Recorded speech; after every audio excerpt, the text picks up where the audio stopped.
I can't do this. I just can't.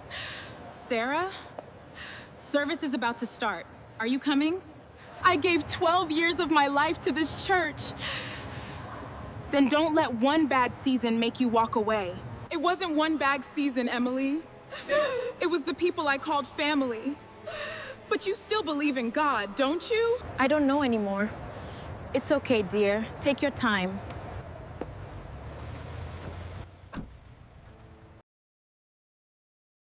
There are wounds that never leave scars on the skin, yet they change the course of a person's life forever. For Sarah Mitchell, the deepest wound she ever carried wasn't caused by a stranger, a tragic accident, or even the loss of someone she loved. It happened in the one place she believed she would always be safe. On a quiet Sunday morning, she stood outside the church she had faithfully attended for 12 years. Her hands trembled as tears streamed down her face. Through the glass doors, she could see families greeting one another, children laughing, and familiar faces embracing as if nothing had changed. She wanted to walk inside. She wanted everything to be the way it used to be.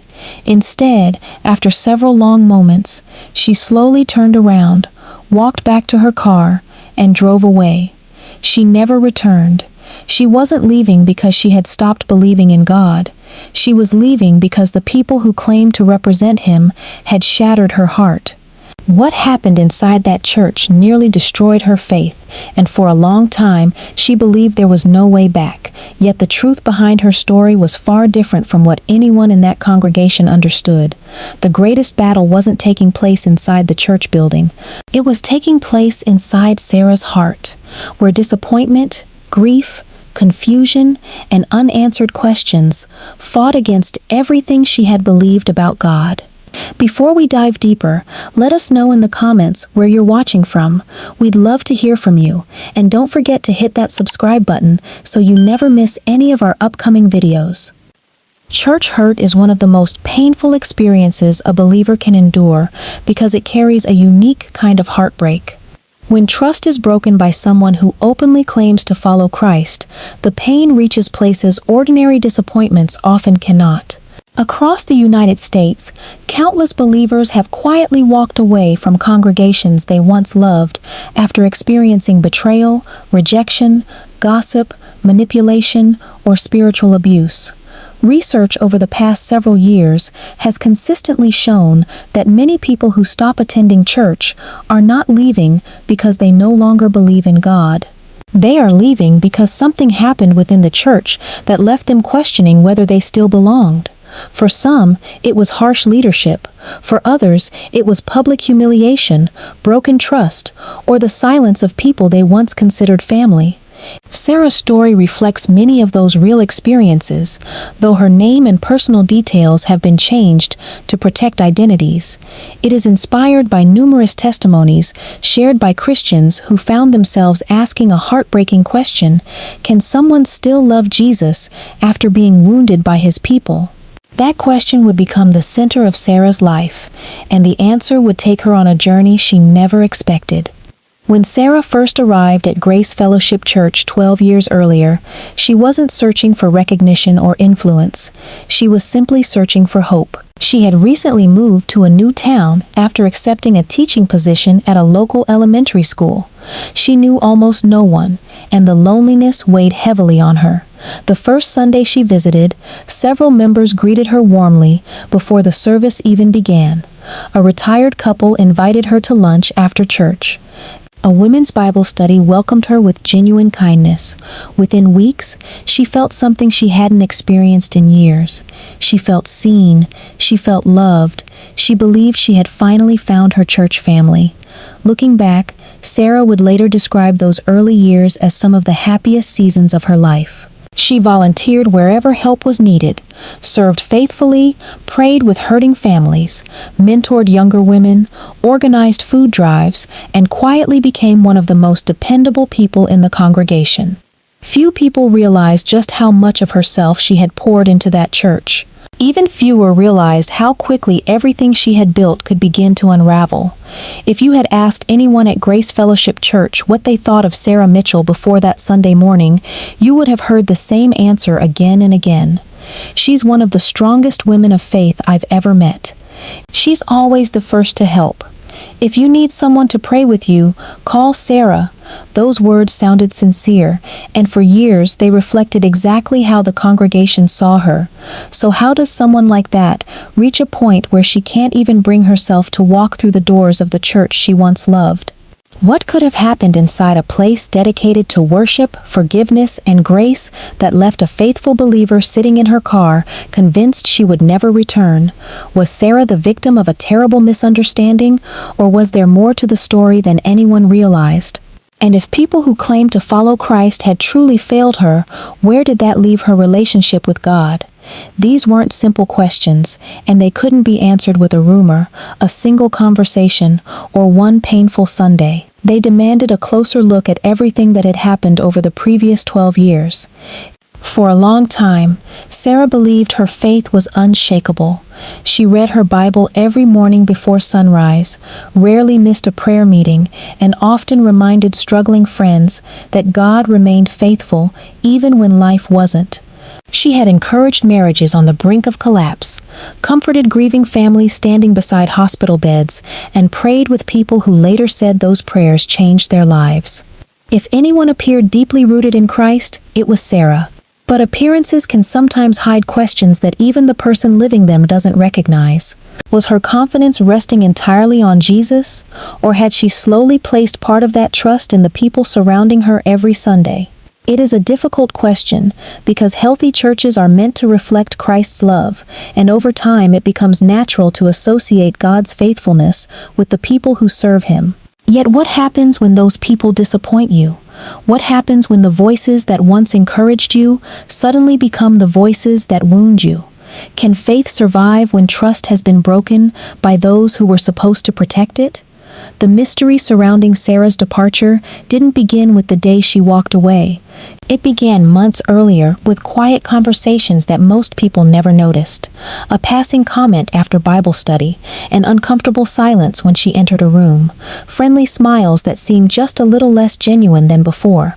None of it appeared significant on its own, yet together they formed questions Sarah couldn't answer. "Did I say something wrong?" she quietly asked one evening as she stacked chairs after a women's fellowship meeting.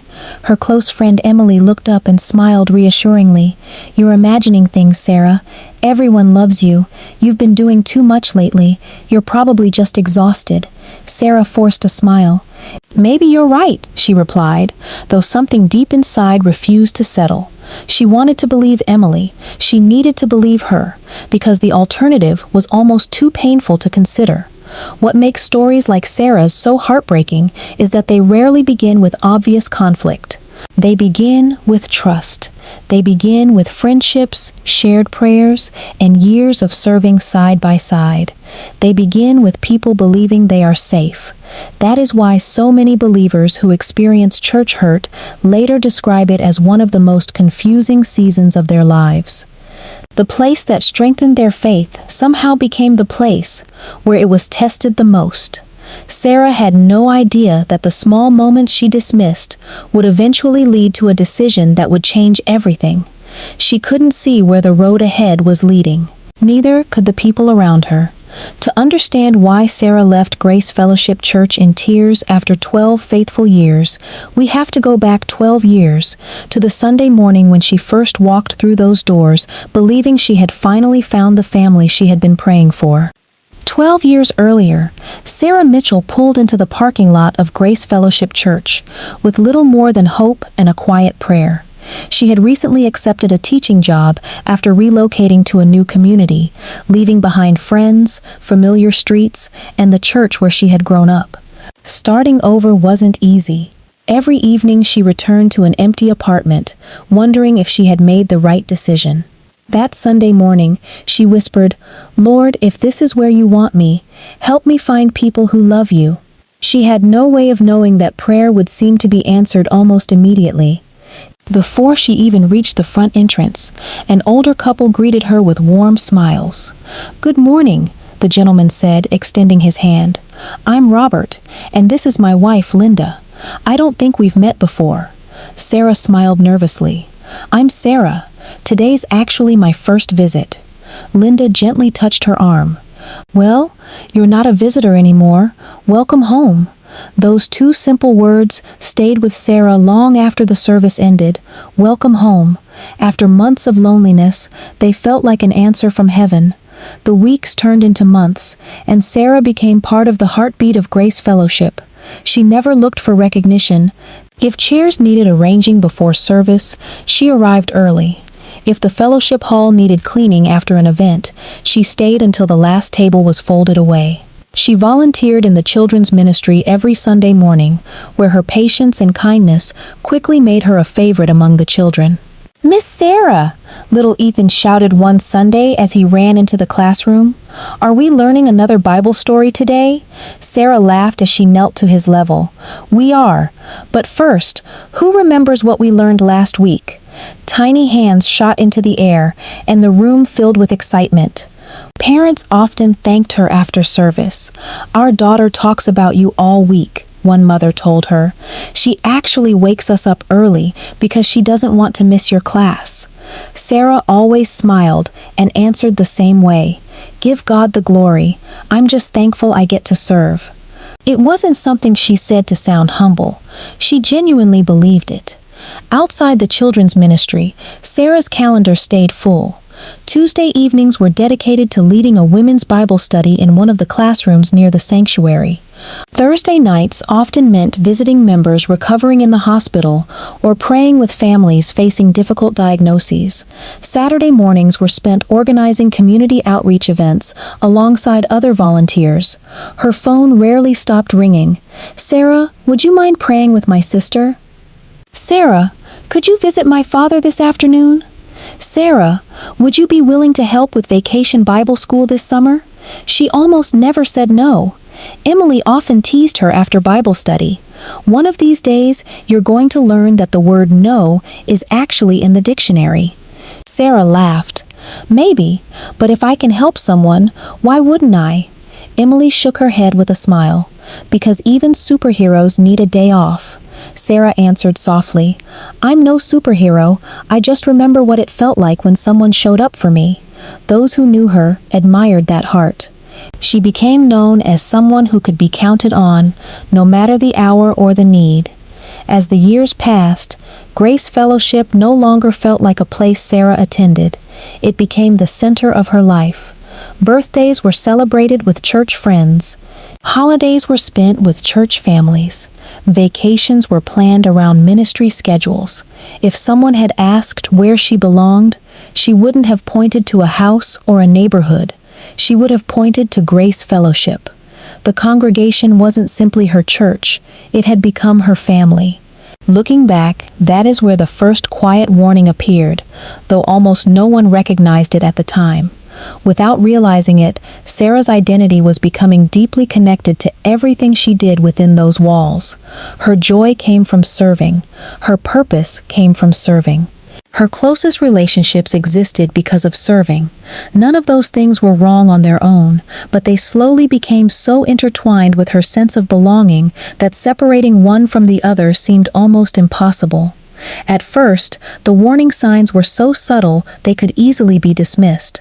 During leadership meetings, certain volunteers always seemed to receive praise, while others quietly carried the workload without acknowledgement. Small circles of influence began forming, and invitations to planning dinners or ministry discussions didn't always include everyone. Sarah noticed the changes, but quickly brushed them aside. "Every church has little misunderstandings," she told Emily one evening after overhearing a tense conversation in the hallway. Emily nodded. "You're right. People aren't perfect." Sarah smiled. "That's exactly why we need grace." Yet whispers slowly replaced open conversations. A compliment offered to one volunteer became a reason for another to feel overlooked. Quiet comparisons turned into lingering resentment. Someone questioned why Sarah was trusted with so many responsibilities. Another suggested she was becoming too close to church leadership. None of the comments were made directly to her face, but they found their way through the congregation like smoke slipping beneath a closed door. When Sarah heard fragments of the rumors, she refused to believe they mattered. People will always talk, she told herself. It'll pass. She had spent years believing that serving God meant she was surrounded by people who wanted the best for one another. She never imagined that envy, favoritism, and whispered assumptions could quietly take root among believers she loved. Sarah thought serving God guaranteed she'd never be wounded by his people. She was wrong. It didn't happen all at once. There was no dramatic confrontation after a Sunday service, and no announcement that changed everything overnight. Instead, the atmosphere around Sarah began to shift so gradually that she questioned whether she was imagining it. One Wednesday evening, after leading the women's Bible study, she noticed that several women who usually stayed behind to talk quietly gathered their belongings and left without saying goodbye. Emily lingered for a moment before hurrying after them. "Everything okay?" Sarah called with a smile. Emily paused, forcing a smile of her own. Yeah, I just promised I'd meet someone. Oh, okay. All right, See you next week Sarah then. replied. "See you Sunday." But Sunday came, and something felt different again.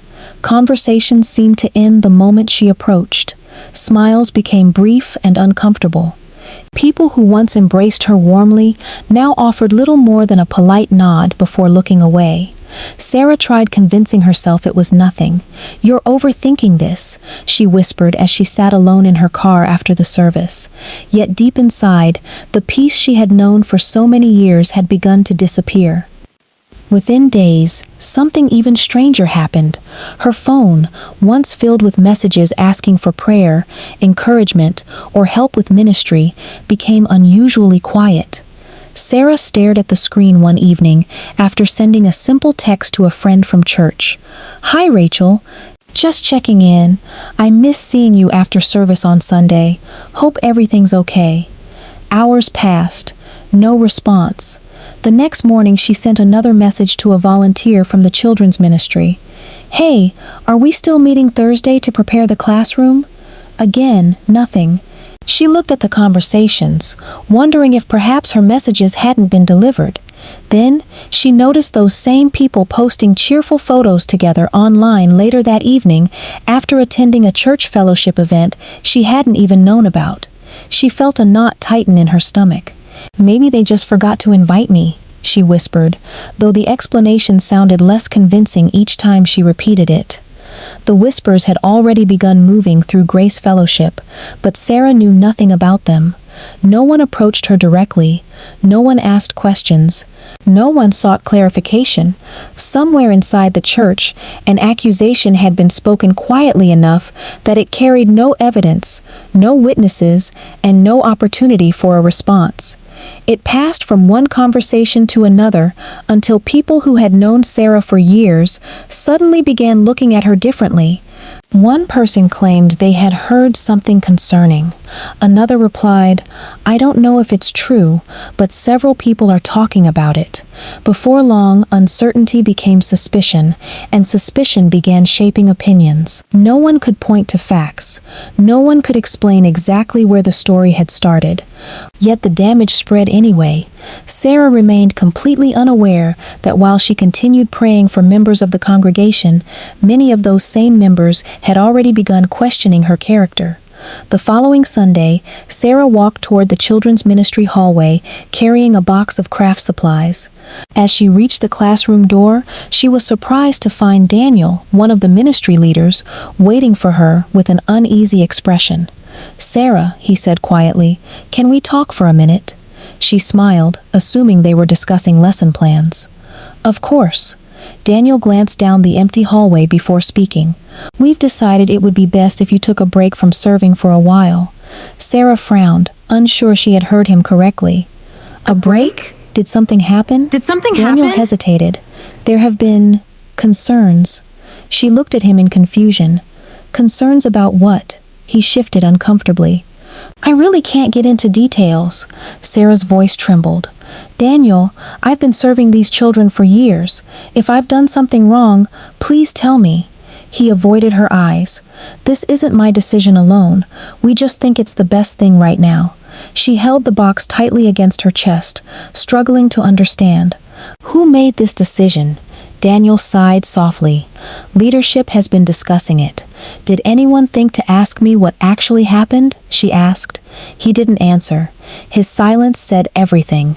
Sarah slowly handed him the box of supplies. So that's it? She asked. Daniel swallowed hard. I'm sorry. She looked around the hallway where children's laughter echoed from nearby classrooms. Just a week earlier, she had been preparing lessons and praying over those little ones by name. Now she was being quietly removed without explanation. Can I at least speak with Pastor Michael? She asked. Daniel nodded. I'm sure he'll reach out when the time is right. Sarah waited. Monday passed, then Tuesday. Wednesday came and went. Her phone remained silent. She checked it repeatedly, expecting to see Pastor Michael's name appear on the screen. It never did. The man who had preached countless sermons about grace, reconciliation, and truth never called to ask a single question. He never invited her into his office. He never asked, Sarah, tell me your side. Days turned into weeks, and the silence became heavier than the accusation itself. It wasn't only that people believed something about her, it was that the people she trusted most didn't care enough to find out whether it was true. Emily finally stopped by Sarah's apartment one evening, carrying a container of homemade soup. Sarah opened the door with tired eyes and managed a faint smile. You didn't have to do this. Emily stepped inside. I was worried about you. They sat together in the quiet living room for several moments before Sarah finally spoke. Emily, please tell me honestly, what are people saying? Emily looked down at her hands. Sarah, please. Emily took a slow breath. I've heard different versions. I don't even know what's true anymore. Sarah stared at her in disbelief. You don't know what's true? Emily's voice broke. People keep saying they've heard something from someone else. Tears filled Sarah's eyes. But you've known me for 12 years. Emily remained silent. Sarah's lips trembled as she whispered, After everything we've shared, you didn't ask me? Emily wiped away a tear. I didn't know what to say. Sarah nodded slowly, her heart breaking with every passing second. That's the problem, she said quietly. No one did. And then came the meeting. The one Sarah would never forget. The meeting was scheduled for a Thursday evening in one of the small conference rooms at Grace Fellowship Church. Sarah arrived 20 minutes early, hoping that whatever misunderstanding had taken root over the past several weeks would finally be cleared up. As she walked through the familiar hallway, memories flooded her mind. She remembered decorating those same corridors for Vacation Bible School, carrying meals through those doors for grieving families, praying over children before summer camp, and laughing with volunteers after long days of serving. Every corner of the building held a piece of her life. She paused outside the conference room, took a deep breath, and whispered, Lord, let truth be louder than rumors. Then she reached for the handle. Inside sat Pastor Michael, Daniel, and 2 other ministry leaders. Their expressions were serious, but none of them looked angry. If anything, they looked uncomfortable. Come in, Sarah, Pastor Michael said quietly. Please have a seat. She smiled nervously. Thank you for meeting with me. I've been praying we could finally talk about what's been happening. The room fell silent. No one responded immediately. That silence lasted only a few seconds, but to Sarah, it felt much longer. Pastor Michael folded his hands together and spoke carefully. Sarah, first, we want you to know we appreciate everything you've done for this church over the years. She nodded politely.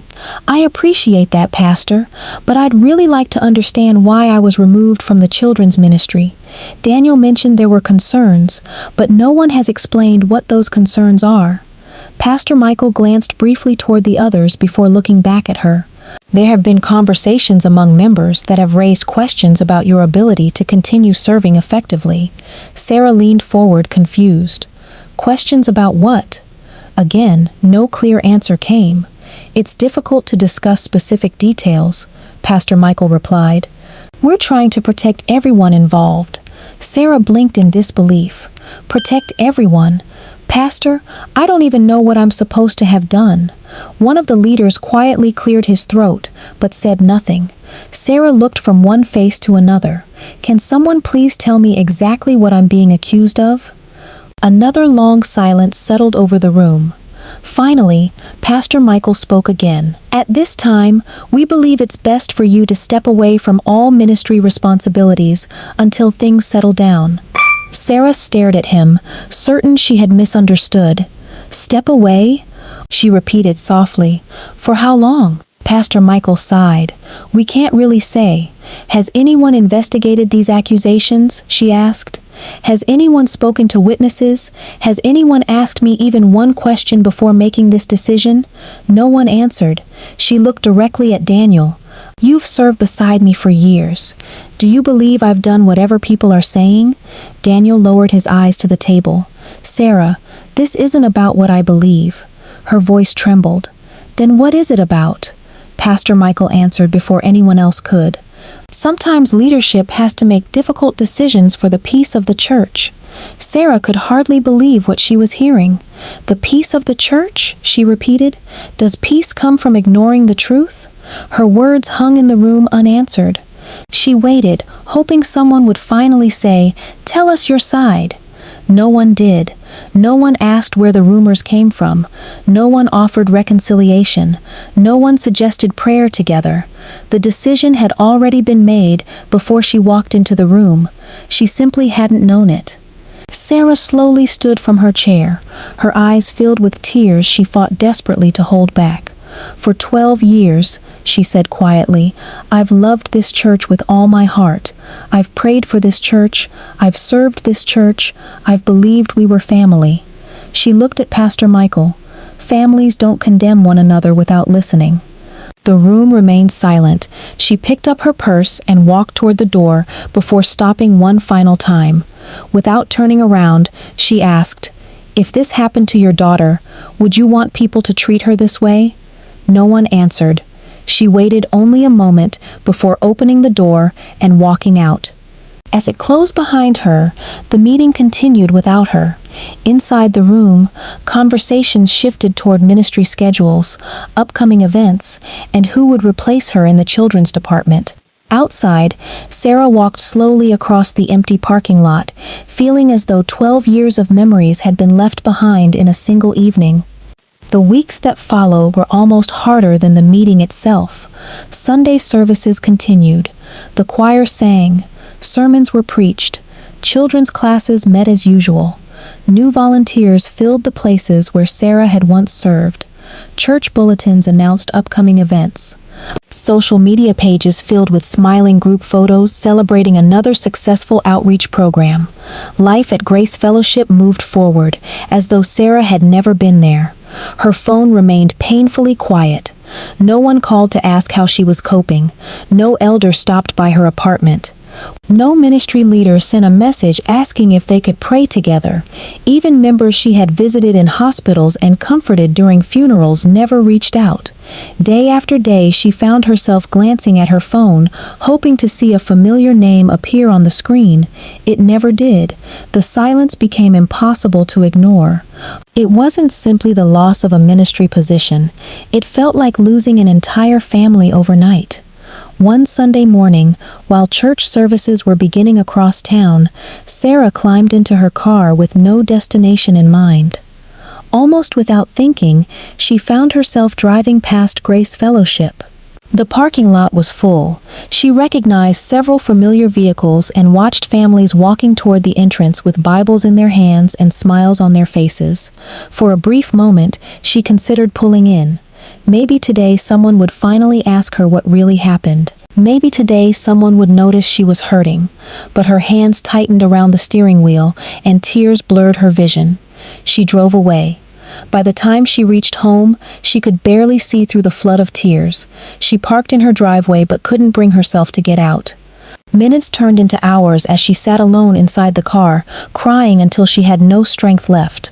The place that had once felt like home now felt farther away than ever. As evening settled in, Sarah rested her forehead against the steering wheel and whispered the words that had been weighing on her heart since the meeting ended. God, were you in that room too? The days after that Sunday blended into weeks, and the weeks quietly became months. At first, Sarah told herself she simply needed time to heal. "I'll go back when things calm down," she whispered one morning as she placed her Bible on the nightstand instead of opening it. The next morning, she made the same promise. Then another day passed, and another after that. Before long, the Bible that had once been opened every sunrise began collecting a thin layer of dust. Worship music that had filled her apartment during breakfast was replaced by silence. The prayer journal she had faithfully written in for years remained untouched. It wasn't a decision she made all at once. It happened one missed prayer, one unopened Bible, and one quiet Sunday at a time. She still believed God existed, but she no longer knew how to speak to him without remembering the people who had broken her heart. Every verse reminded her of a sermon. Every worship song reminded her of the sanctuary she no longer entered. Every prayer reminded her of the church family she believed had abandoned her.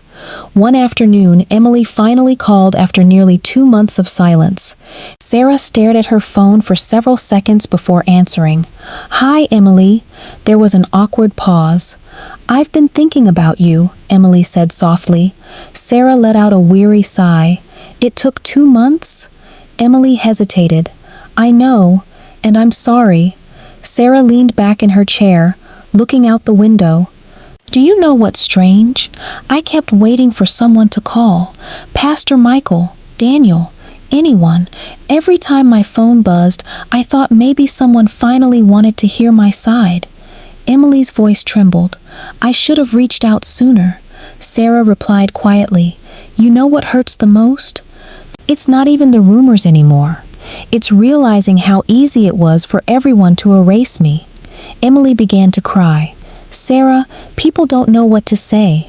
Sarah closed her eyes. Sometimes saying, "I'm here," is enough.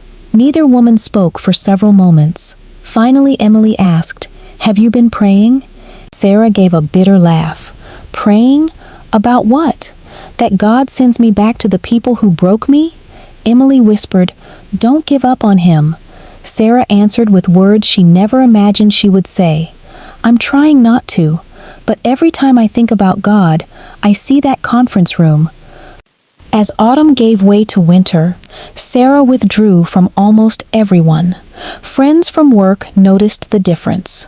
One afternoon, a fellow teacher named Karen stopped by Sarah's classroom after school. "You've been quiet lately," Karen said gently. "Everything okay?" Sarah forced a smile. "Just tired." Karen wasn't convinced. "You've been saying that for weeks." Sarah looked away. "Have you ever trusted people so completely that when they turned on you, you questioned everything you believed?" Karen pulled up a chair and listened as Sarah spoke more honestly than she had in months. "Church was my family," Sarah admitted. "I thought Christians were supposed to protect each other." Karen nodded thoughtfully. "People fail." Sarah quickly interrupted. "I know people fail. I've told other people that for years. But it's different when you're the one bleeding." Karen reached across the desk and gently squeezed Sarah's hand. "Don't let what people did define who God is." Sarah looked down at the floor. "I'm trying, but I don't know where the difference is anymore." The bitterness Sarah had warned others about slowly found a place inside her own heart. Every time she drove past Grace Fellowship, anger rose within her. If she saw photos online of church events, she immediately closed the screen. Christmas arrived, followed by Easter, both seasons she had once cherished, yet she spent them alone at home. Invitations from other churches arrived through co-workers and neighbors. She politely declined every one. "I don't need another church," she said one evening when Karen invited her to a Christmas Eve service. "I've had enough." Karen looked at her with compassion. "Have you had enough of church? Or enough of God?" Sarah didn't answer right away. Finally, she whispered, "I don't even know anymore." That frightened her more than anything else. Months earlier, she would have confidently quoted scripture to anyone facing doubt. Now she struggled to believe those same promises herself. Sitting alone in her apartment one rainy evening, she looked toward the bookshelf where her Bible still rested unopened. Tears filled her eyes as frustration finally erupted into words. If this is Christianity, she said through clenched teeth, I'm done. Looking back, that moment revealed a battle Sarah couldn't yet see. The deepest struggle had never been about rumors, leadership meetings, or losing a ministry position. Those painful experiences had opened a door to something even more dangerous. The enemy did not need to convince Sarah that God wasn't real. He only needed to redirect the foundation of her trust. Over the years, Sarah's love for Christ had become closely connected to the people who surrounded her every Sunday. She had trusted their approval, their acceptance, and their affirmation more than she realized.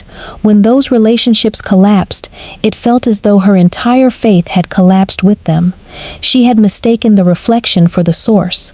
She had confused imperfect followers of Christ with Christ himself. The pain was real. The betrayal was real, but somewhere beneath the grief, God had not moved. Sarah simply could not see him through the heartbreak. And then, just when she believed she had reached the end of her faith, something happened she never expected. Several more weeks passed, and Sarah settled into a routine that looked peaceful from the outside but felt empty within. She went to work each morning, smiled at her students, graded papers late into the evening, and returned to an apartment that had become painfully quiet. The loneliness she had once escaped by joining Grace Fellowship had returned, only this time it carried something much heavier than isolation. It carried disappointment. She no longer expected her phone to ring. She had stopped checking the church's website. Even Emily's occasional text messages became shorter and less frequent, not because Emily no longer cared, but because Sarah answered with only a few words before ending the conversation. One Friday afternoon, Emily tried again. Sarah, can we have coffee tomorrow? Sarah looked at the message for a long time before replying, I'm not really up for it. A few moments later, Emily responded, I miss my friend. Sarah closed her eyes. Her fingers hovered over the screen, but she couldn't think of anything to say. She quietly locked her phone and placed it face down on the table. She missed herself too. Then came the night that changed everything. A violent thunderstorm swept across the town just after sunset. Rain pounded against the windows, while flashes of lightning lit up the sky every few seconds. Sarah lay awake in bed, staring at the ceiling, unable to sleep. Thoughts she had tried to suppress during the day returned with full force in the silence of the night. She replayed the meeting with Pastor Michael over and over in her mind. Every unanswered question, every uncomfortable silence, every face that refused to look her in the eye came rushing back. Why? She whispered into the darkness. What did I do? Before she could finish the sentence, the light suddenly went out. The hum of the refrigerator disappeared. The digital clock beside her bed went dark. The entire apartment fell silent, except for the steady sound of rain outside. Sarah sighed deeply. Just perfect, she murmured as she reached into the bedside drawer for a flashlight. Its batteries were dead. She laughed bitterly to herself. Of course they are. Unable to sleep, Sarah slowly made her way into the living room, where occasional flashes of lightning briefly illuminated the furniture. She sat on the couch wrapped in a blanket, listening to the storm. The silence felt different without electricity. There were no distractions, no television, no phone charger, no background noise. Only her thoughts. Her eyes wandered across the room until they rested on the bookshelf where her Bible had remained untouched for months. She looked away at first, then another flash of lightning lit up the room, drawing her eyes back again. Why am I even looking at it? She whispered. For several minutes she remained seated, wrestling with herself. Finally, almost without thinking, she stood, walked to the shelf, and gently picked it up. Dust covered the edges of the pages. She brushed it away with her hand and held the Bible against her chest. I don't even know what to say to you anymore, she admitted softly. If you're listening, you're going to have to speak first. Sarah returned to the couch and slowly opened the Bible without searching for any particular passage. Her eyes fell upon Psalm 27. She began reading quietly by the light of a small battery-powered lantern she eventually found in the kitchen. When she reached verse 10, she stopped. She read it once, then again, even more slowly. "Though my father and mother forsake me, the Lord will receive me." Sarah stared at the words in silence. Her voice trembled as she whispered them aloud a third time. "The Lord will receive me." Tears began filling her eyes. "But they didn't," she said quietly. "They turned away." For the first time in many months, she felt something besides anger. She felt the gentle reminder that the verse wasn't speaking about people, it was speaking about God. She turned a few more pages and found herself reading Isaiah 41. Again, one verse seemed to rise from the page as though it had been waiting for her all along. "Fear not, for I am with you. Be not dismayed, for I am your God. I will strengthen you, I will help you, I will uphold you with my righteous right hand." Sarah covered her mouth as tears rolled freely down her face. "You are still with me," she whispered, "even after everything?" She continued reading, unable to explain why she suddenly couldn't put the Bible down. Eventually she reached the Gospel of John. Her eyes stopped at chapter 16, verse 33. "In this world you will have trouble, but take heart, I have overcome the world." Sarah closed the Bible and held it tightly against her chest. For months, she had convinced herself that her suffering proved God had abandoned her. Yet nowhere in those words did Jesus promise that his followers would never be hurt by other people. He promised something entirely different. He promised his presence in the middle of their pain. Sarah suddenly realized something she had been unable to see through months of grief. God had never rejected her. God had never ignored her prayers. God had never condemned her without listening. People had done those things. Imperfect people. Believers who had failed to reflect the compassion of the Savior they claimed to follow. There was a difference, and for the first time since walking away from Grace Fellowship, Sarah could finally see it. She slid from the couch onto the floor, clutching her Bible as years of emotion poured out in broken sobs. "I'm sorry," she cried. "I blamed you for what they did. I thought you had left me too." She wept until she could barely speak. "I didn't lose you. I lost people. I confused the two." The room remained dark. The storm continued outside, yet something inside Sarah had begun to change.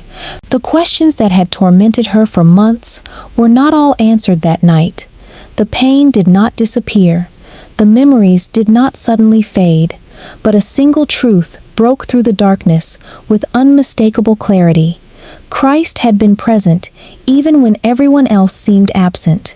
He had not walked out of that conference room. He had walked beside her through every tear that followed, and as Sarah knelt there on the living room floor with her Bible held tightly in trembling hands, she sensed that her journey was not ending in heartbreak after all.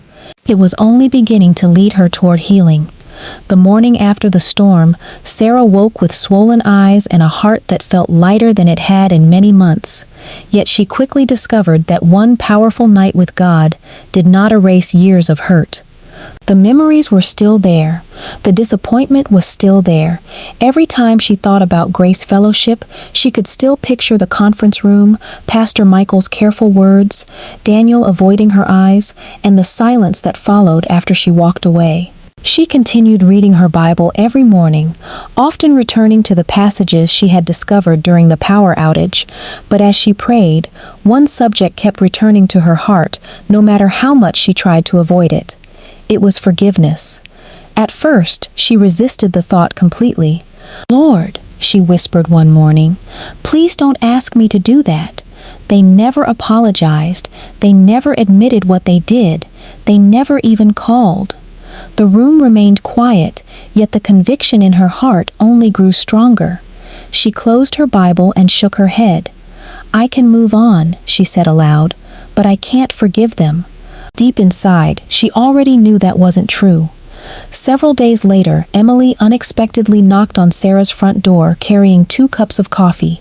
Sarah smiled as she opened it. "You came anyway." Emily laughed softly. I figured if you wouldn't meet me at the cafe, I'd bring the cafe to you." They sat together on the back porch, watching the afternoon sun disappear behind the trees.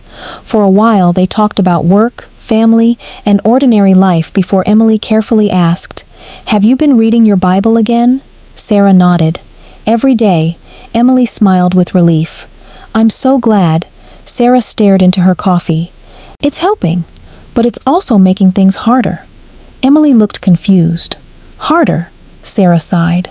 "I keep feeling like God wants me to forgive everyone at Grace Fellowship." Emily remained quiet for a moment before asking gently, "Do you think he does?" Sarah answered almost immediately, "Yes." She shook her head in frustration. "And I don't want to." Emily didn't rush to respond. Instead, she quietly asked, "Do you think forgiveness means pretending they didn't hurt you?" Sarah looked up. "Doesn't it?" Emily slowly shook her head. "No, Sarah, forgiveness isn't saying the wound never happened. It's refusing to let the wound control the rest of your life." That conversation stayed with Sarah for days. Every morning she prayed the same prayer, "Lord, I don't know how to do this." Every evening she found herself remembering another painful moment she wished she could erase. One afternoon, while driving home from work, she unexpectedly found herself stopped at a traffic light beside Pastor Michael's car. For a brief second their eyes met through the windows. He recognized her immediately. She could tell by the surprised look on his face. He offered a small, uncertain wave. Sarah froze. 100 emotions rushed through her at once. Anger, sadness, disappointment, questions she still wished someone would answer. The traffic light turned green, and both cars slowly drove away in different directions. When Sarah reached home, she sat in her driveway once again, but this time she wasn't crying because she felt abandoned. She was crying because she realized how much anger she was still carrying. "Lord," she whispered with tears running down her face, "I can't do this by myself. If you want me to forgive them, you're going to have to teach me how." Over the next several months, God slowly worked on Sarah's heart. The process wasn't dramatic. It happened through countless quiet prayers, moments of honest confession, and daily choices to surrender the pain instead of feeding it. There were mornings when she felt free, only for an old memory to reopen the wound by afternoon. There were nights when she questioned whether forgiveness was even possible, yet every time bitterness tried to return, the words from that stormy night came back to her, "The Lord will receive me." She finally began to understand that forgiveness was not declaring the rumors acceptable. It was not approving the way leadership had treated her. It was not pretending justice no longer mattered. Forgiveness meant placing the situation into God's hands instead of carrying it herself. One evening, kneeling beside her couch, Sarah spoke through tears. "Father, they hurt me deeply. I still don't understand why they never listened, but I release them to you. I'm choosing to let go because you never let go of me." For the first time since leaving Grace Fellowship, peace quietly settled over her heart. Months later, Karen approached Sarah after school with a gentle smile. "There's a small church a few miles from here," she said. "Nothing fancy, no big production, just people who love Jesus. Would you come with me this Sunday?" Sarah hesitated. The thought of walking into another church stirred old fears she believed had faded. Karen quickly added, "No pressure. If you want to leave after 5 minutes, we'll leave together." Sarah smiled faintly. "All right, I'll try." That Sunday morning, she found herself sitting in the passenger seat as Karen drove toward a modest brick building tucked between a neighborhood park and a row of oak trees. There were no giant screens outside, no crowded parking attendants directing traffic, no impressive entrance, just a simple wooden sign that read, "Welcome." Sarah took a slow breath. "I'm nervous." Karen smiled warmly. "That's okay, I'll walk in with you." As they entered the sanctuary, an elderly greeter welcomed them with genuine kindness. "Good morning," he said. "We're glad you're here."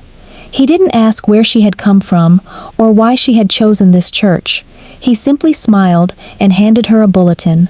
During the service, no one seemed interested in appearances or recognition. Families sang together. Children laughed freely. People opened their Bibles instead of their phones. After the sermon, several members introduced themselves without asking uncomfortable questions about her past.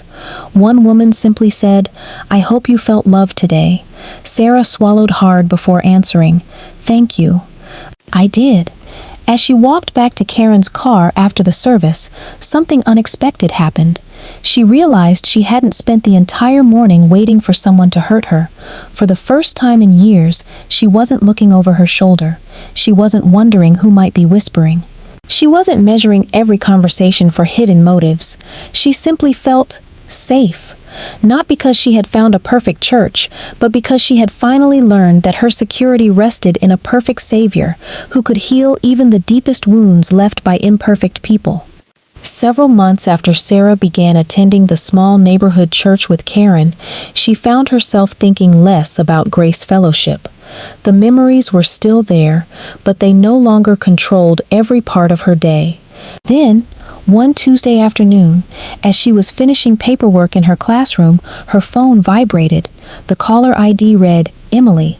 They hadn't spoken in several weeks. Sarah answered with a smile.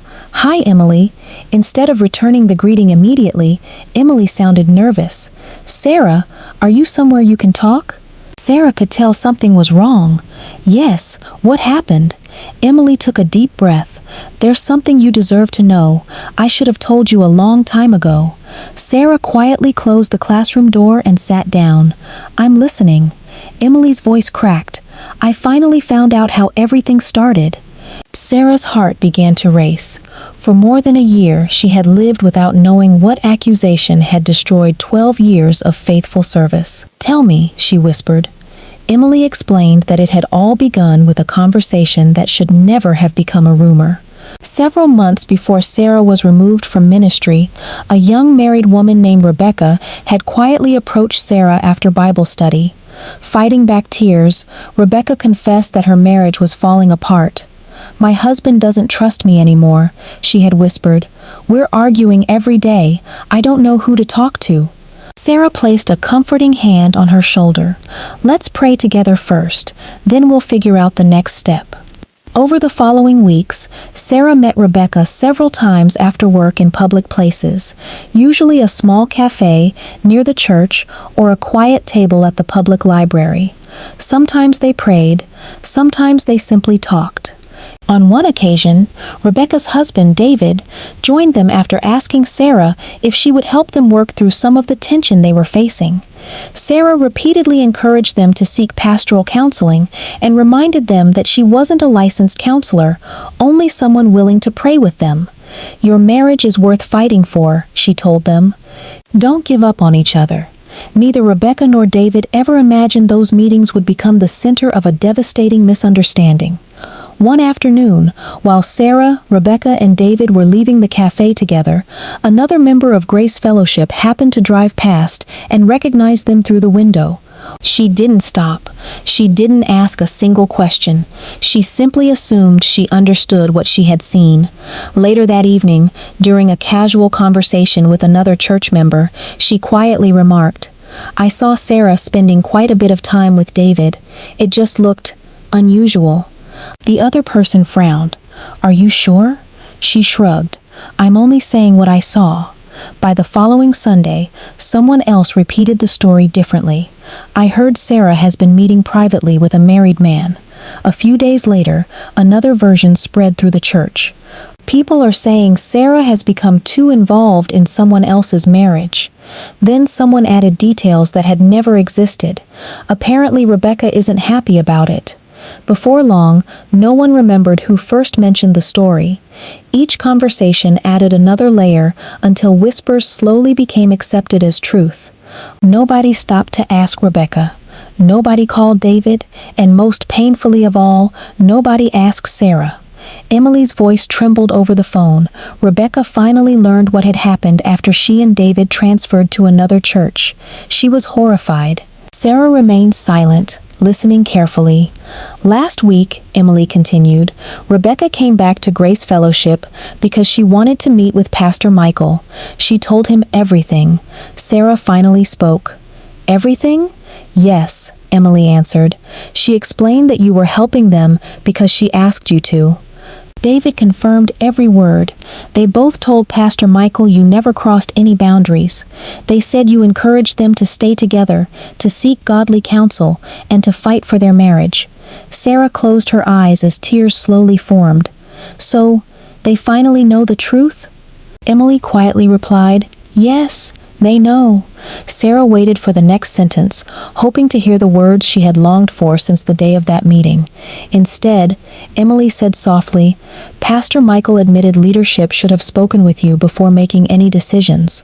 He said they acted too quickly because they were afraid the rumors would damage the church if they weren't addressed immediately. For several moments, neither woman spoke.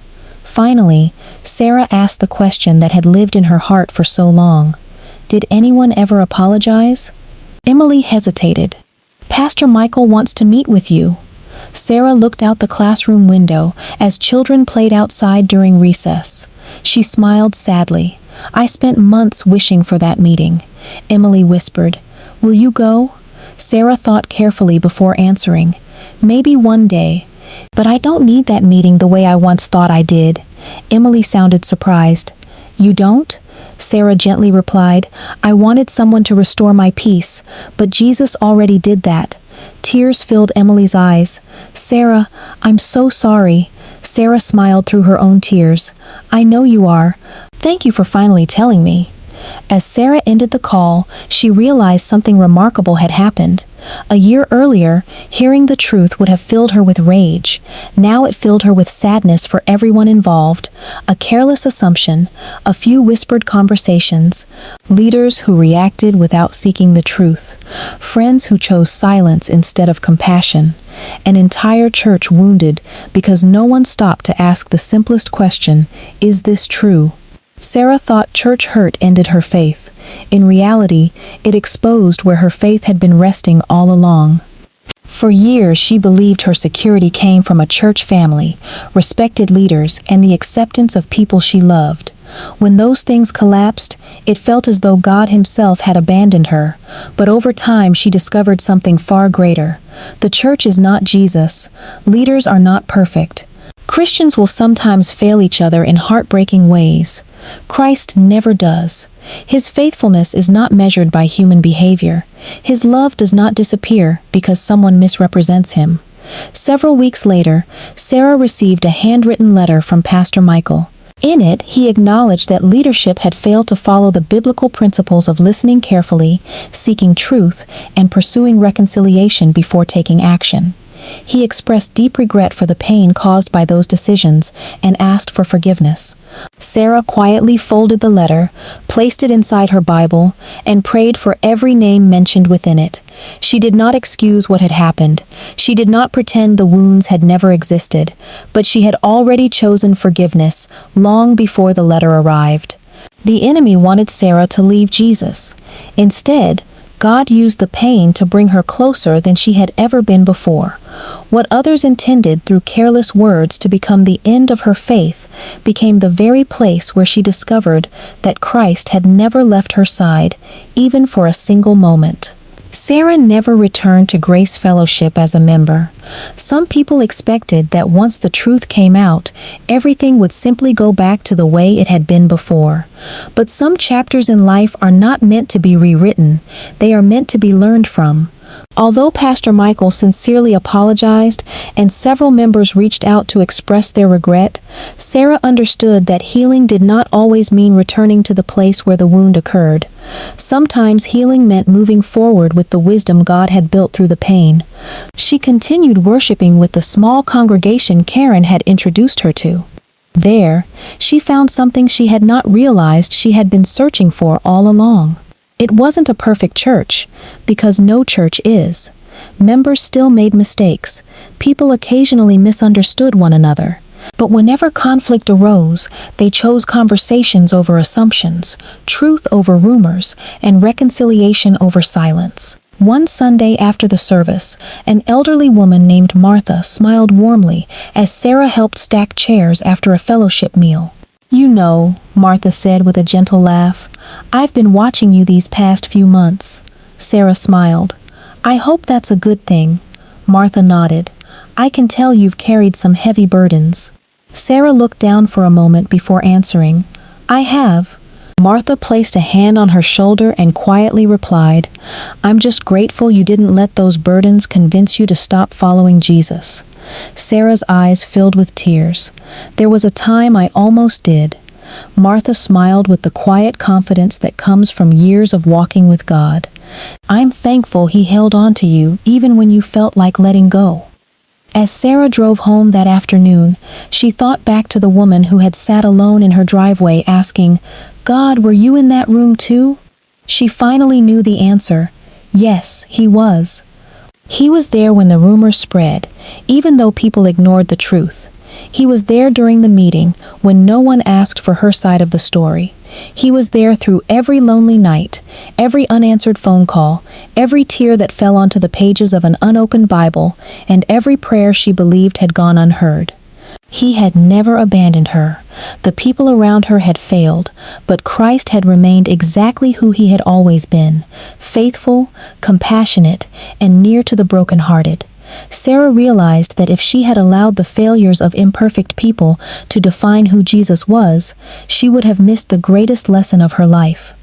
The deepest wounds she experienced did not reveal God's absence. They revealed his unwavering presence. They taught her that churches can disappoint, leaders can make painful mistakes, friends can choose silence when they should speak, but the Savior who died and rose again never changes. He is still the good shepherd who searches for wounded sheep. He is still the friend who stays when everyone else walks away. Perhaps that is why stories like Sarah's matter so much. Across the country, there are men and women carrying invisible wounds caused by words spoken inside church walls. Some quietly slipped out the back door after service one Sunday and never returned. Others still attend every week while silently carrying disappointment, confusion, and unanswered questions. Some have convinced themselves that because people failed them, God must have failed them too. But Sarah's journey reminds us that those are not the same thing. Church is God's people, and people are still learning, still growing, and sometimes still hurting one another. Jesus, however, remains the same yesterday, today, and forever. If you've ever been hurt by a church, you're not alone. But don't allow someone's failure to become the reason you walk away from the Savior who never failed you. He sees every tear you have cried. He knows every conversation that wounded your heart. He understands every question you have been afraid to ask. And just as he patiently restored Sarah, he is able to restore you too. Before we close, we'd love to hear from you. Have you or someone you know experienced church hurt? How did it affect your faith? And what helped you find healing? Please share your story respectfully in the comments below. Your testimony may become the encouragement someone else desperately needs today. We read your comments, and this community is built on lifting one another up with truth, grace, and hope. And if this story reminded you that God is still faithful, even when people are not, please consider sharing it with someone who may be struggling silently. If stories of faith, redemption, and God's transforming grace encourage you, subscribe to Redeemed Mind and join our growing community. Every week, we bring you powerful, true-to-life Christian stories that remind us God is still working, even through our deepest wounds. Thank you for spending this time with us, and until next time, remember this: people may fail you, circumstances may shake you, and seasons may test you, but the love of Christ remains unchanging. No matter how far you feel you've wandered, His arms are still open, His grace is still sufficient, and His invitation has never changed. He is still calling the weary, the wounded, and the broken to come home.